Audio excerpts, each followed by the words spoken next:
Alright, well, I was going to make a video of me working on the S10 with the shocks, but Garrett helped me knock it out real quick on the front end. So we're going to play with the back now. Got the 25-year-old Koni double adjustables off the rear. And I had big plans. I was going to buy some better shocks, like double adjustable front, double adjustable rear. But ever since I've had this truck, it's always done its best on the cheapest crap I could come up with. So this is more of a science experiment than anything else. So what I got is my Howe QA1, and if you know how long Howe hasn't been on a QA1 spring, that'll tell you how old these springs are if you pay attention. But they're 130 pounds per inch.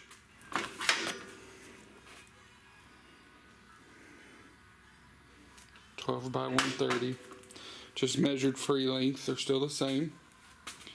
We already just got done putting these on. We went with the Competition Engineering 3-way fronts, cheapest front 3-way adjustable shock. And the reason I did this is the stiffest QA1 coil spring was coming in at 600 pounds. They offer 650, but it seemed like to me 600 was definitely more buoyant, more bouncy, but still didn't seem like it was exactly as soft as the front of this truck used to be. So I went with factory S10 springs, which are 750 pounds per inch, and that's factory for a long bed. I don't think you'll be able to see them because there's just no light, but they're factory S10 spring with a go get that drop light, bud, out of the back. So it's a factory S10 coil. So it's factory long bed S10 coil rate. They're Moog spring, and then it's got the 3-way adjustables. And I didn't want the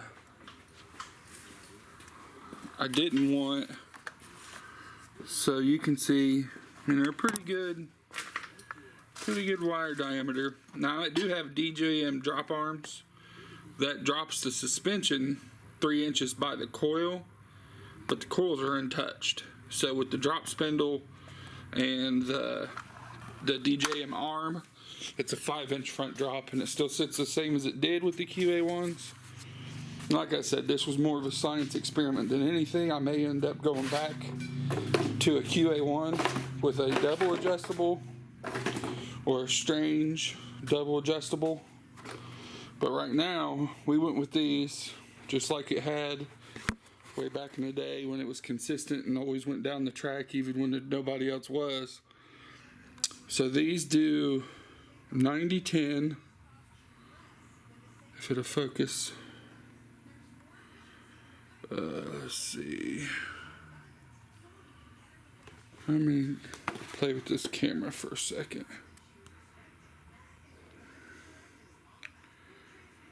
See if I can find a focus.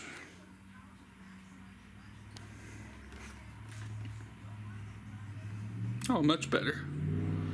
So as you see, the front shocks offer 90-10, 80-20, 60-40. So right now I have them in at 80-20 because I don't necessarily want a giant wheel stand. I do need it to transfer, and I need it to stay transferred, or it's going to spin every time I go down the track. Because my problem isn't launching.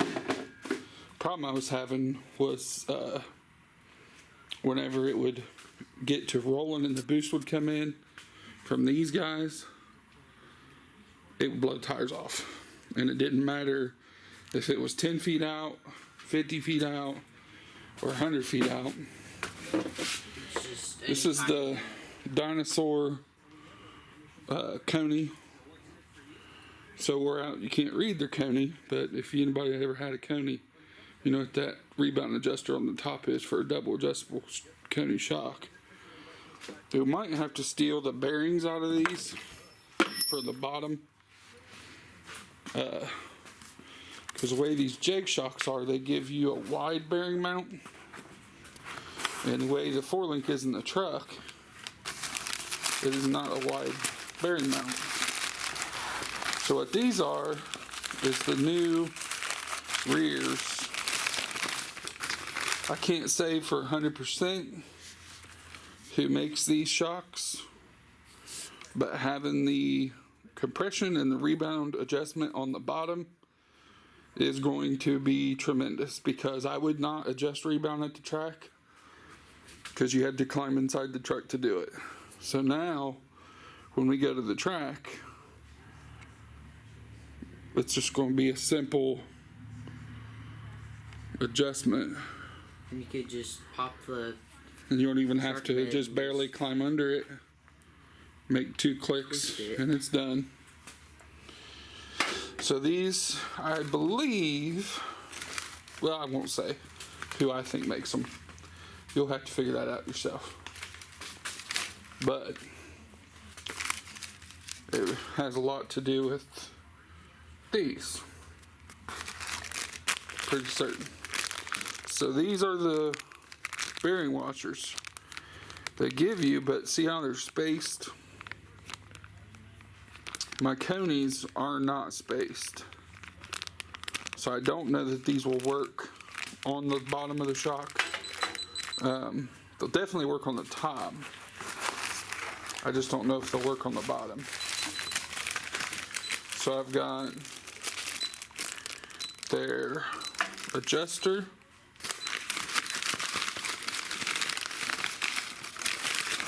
I've got, comes with a spring collar, another adjuster, and a washer. And that's all in each shock. So, put this paper away. Set you down real quick. What are you doing over there, GoPro? Pressing buttons.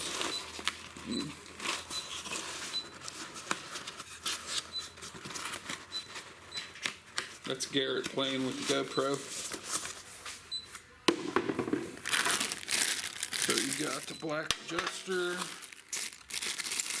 black spring adjuster, black spring seat. This is the top.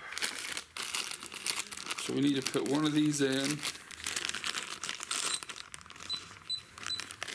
but not both. What I might do is see if QA1 sells just a bushing.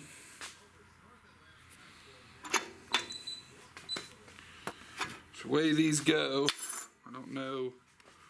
Garrett, I need you to work this camera, bro. Let me. Where'd the cameraman? Yeah, I want to change. I don't know how to record on this. Hang on, I'm gonna pause this and then come back.